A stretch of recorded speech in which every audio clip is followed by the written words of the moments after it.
atau emas, semua kan. Nah, sehingga keluar pun mereka masih disapa untuk diingatkan, oh pesannya ini gombal atau emas, kamu mau jadi apa? Misalnya, nah itu nggak ada artinya kan hal kecil, tapi kecil-kecil kalau digabung-gabung akan gitu loh. Dan kita nggak pernah tahu Roh Kudus akan menjalan mereka melalui momen apa. Kayak tadi nyanyian beri kami damai, itu pernah saya dengarkan dalam sebuah ibadah di Boston. Ibadahnya tidak terlalu baik, khotbahnya saya nggak mudeng, soalnya khotbah orang Afrika pakai bahasa Inggris tapi logat Prancis. Dan begitu keluar nyanyi itu Dona Nobis Pasem Etera, itu bahasa Arab. Saya menangis. Kita nggak tahu umat itu akan tersentuh melalui apa. Jangan bergantung pada pendeta seolah kalau khotbahnya bagus mereka. Keseluruhan ibadah itu harus dirancang sehingga jemaat diberi kesempatan untuk tersentuh dengan elemen yang manapun. Ketika anak-anak tadi menyanyi, siapa bisa memastikan ada anggota jemaat yang mau tidak mau itu justru menentukan mutu ibadahnya itu sendiri. Ya. Saat itulah kesiapan umat untuk memasuki ibadah diusahakan. Tapi ini juga yang paling jarang diperhatikan kan? Ya, kita umat datang itu ngapain sih mereka? Udah diem. Lalu LCD-nya belum siap. Padahal siap pun cuma isinya apa? Tema. Ya, kenapa nggak dibuat itu saatnya untuk promosi kegiatan? Kegiatan-kegiatan Anda di PowerPoint, slideshow gitu. Kan bisa kan dibuat? Gampang sekali ya. Itu bisa. Atau saat itulah kemudian nyanyian yang akan dipakai diperdengarkan instrumennya. At least mereka udah mulai mengenal notasinya. Nah, 30 menit itu penting. Saya melihat kesan bahwa di sini bahkan majelisnya kurang 10 menit baru datang. Jadi kami disiplin 30 menit datang. Ya, lebih jauh. Gitu. Dan pas jam 6 mulai, mau siap nggak siap mulai. Itu jemaat akan rekoh sendiri lama-lama kalau telat. Jadi teknik saya kalau saya pas mimpin, kalau ada yang telat saya berhenti ibadahnya. Saya bikin berhenti, yang lain agak nggak suka. Lihat orang apalagi pakai hati. Semua orang itu entah minggu depannya dia nggak telat atau cari gereja.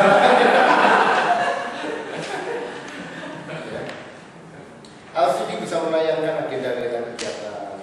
Atau kalau pendeta mau tahu sudah temanya, di internet ini juga banyak kalimat-kalimat yang disebut quotation, kutipan. Ya, seperti yang di atas ini tentu harus diterjemahkan karena Mbak Miro mungkin nggak bisa tahu kalimat-kalimat bijak yang tansing itu bisa jadi manfaatkan sebanyak mungkin kesempatan. Jangan biarkan mereka nganggur lalu pikiran melayang-layang memikirkan apakah orang yang aku hutangi datang atau enggak dan lain sebagainya. 10 menit sebelum mulai, perkantor mengajarkan nyanyian yang dirasa belum dikuasai oleh umat. Tadi. Yang sudah ya, ini tekniknya. Dalam satu ibadah sebaiknya tidak lebih dari 2 nyanyian yang asing. Kalau terlalu banyak itu menyusahkan. Jemaat tidak akan menikmati. Ya. Nah, beberapa gereja di luar negeri memberi waktu khusus untuk apa yang disebut prelude itu sebelum lude itu luden, artinya main permainan sebelumnya. Jadi saya yakin di sini banyak anak-anak muda atau mungkin juga dewasa yang sebenarnya bisa main piano tapi malu-malu untuk mengiring. Ada nggak?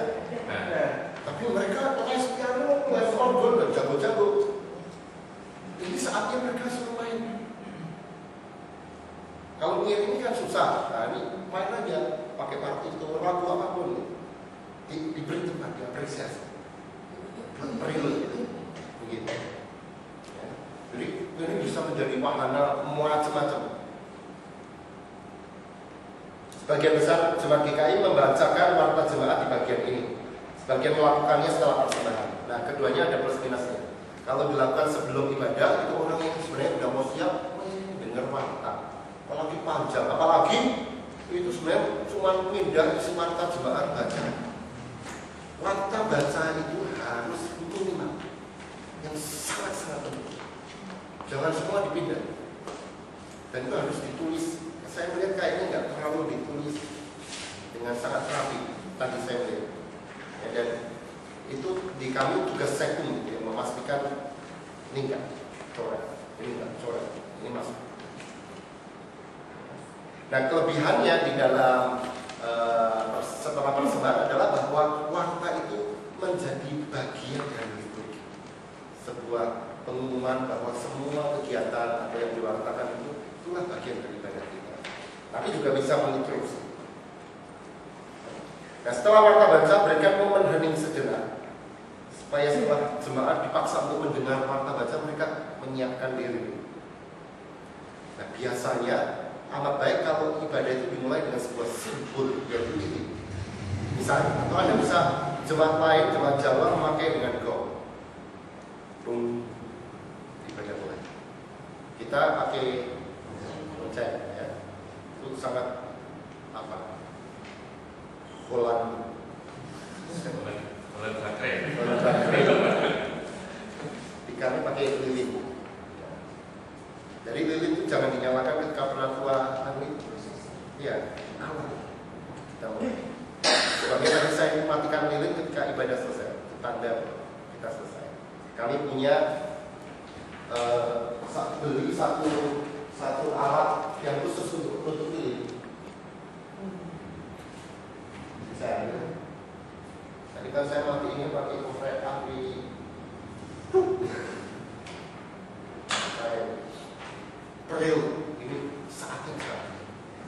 Ketika masuk, nah awalnya ibadah kita ini langsung dengan khotbah dan salam.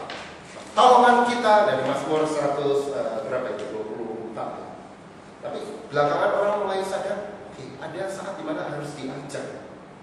Nah, pada bagian ini kreativitas bisa tidak terbatas sama sekali. Anda bisa mengisinya dengan responsoria, nyanyian yang sesuai tema liturgi, tarian. Minggu lalu saya memimpin di Koneda pakai tarian. Jas yang saya pakai tadi itu jas Betawi sebenarnya.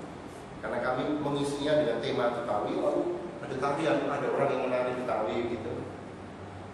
Masuk dari depan lalu menjemput kami, lalu maju lagi ke depan, saya ikut tari gitu. Gak apa-apa, tarian sebagai sebuah ekspresi seni ya. Kenapa? Ada sahabat apa sendiri?